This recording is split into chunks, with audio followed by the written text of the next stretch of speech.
When I was 27 years old, I left the very demanding job in management consulting for a job that was even more demanding, teaching.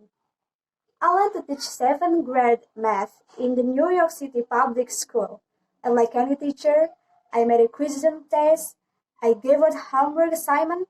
When the week came back, I calculated grades. What struck me was that IQ was not the only difference between my best and my worst student. Some of my strongest performers didn't have stratospheric IQ score.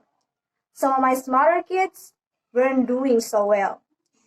And that got me thinking, the kinds of things you need to learn in 7th grade math. Sure, they're hard. Ratios, decimal, the area of parallelogram. But those concepts are not impossible.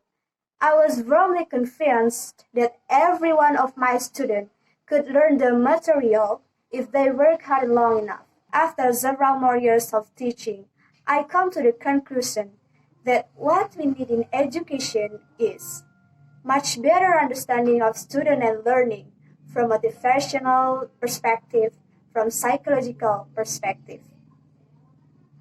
In education, one thing we know how to measure best is IQ.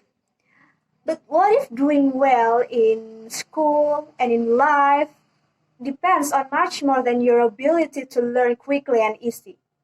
So I left classroom and went to graduate school, become psychologist.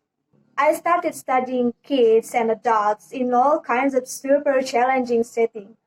And in every study my question was, who is successful here and why? My research team and I went to the West Point Military Academy. We tried to predict which would stay in military academy and which would drop. We went to National Spelling Bee and tried to predict which children would advance further in competition. We started rookie teacher, working in really tough neighborhoods, asking which teacher are still going to be here in teaching of the end of the school year, and of those who will be most effective in improving learning outcome for their students. We partnered with private companies, asking which of those salespeople are going to keep their job and was going to be earn their much money. In all those very different contexts, one characteristic emerged as a significant predictor of success, and it was not social intelligence, it was not good look, physical health, and it was not IQ. It was grit.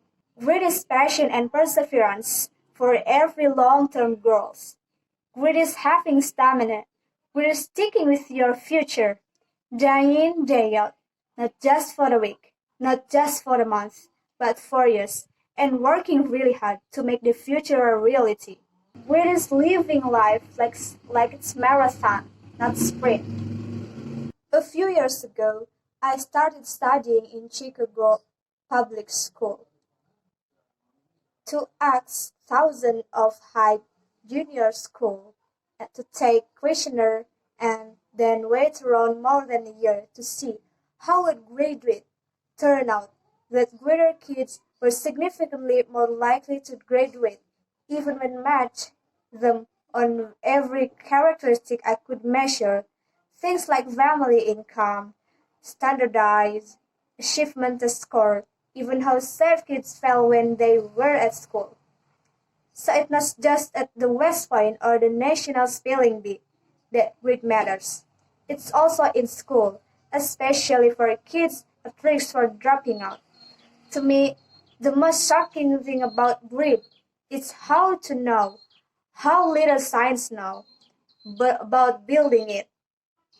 Every day, parents and teachers ask me, how do I build grit in kids? What do I do to teach kids a solid work ethic? How do I keep them motivated for the long run? The honest answer is, I don't know. What I don't know is that talent doesn't make you gritty. Our data show very clearly that there are many talented individuals who simply don't follow through on their commitment. In fact, in our data, which is usually unrelated or even inversely related to measure of talent.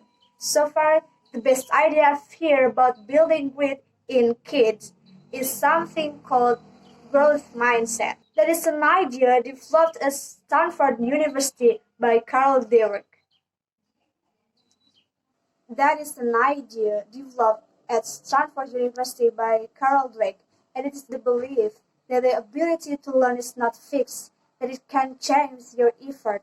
Dr. Dweck has shown that when kids read and learn about the brain and how it changes and grows in response to challenge, they are much more likely to persevere when they fail, because they don't believe that failure is permanent condition.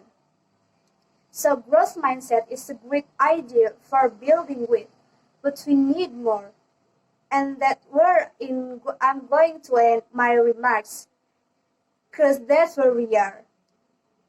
That's the work that stands before us. We need to take our best ideas, our strongest intuition, and we need to taste them.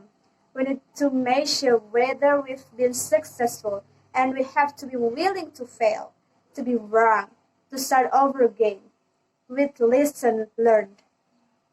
In other words, we need to be gritty about getting our kid grittier. Thank you.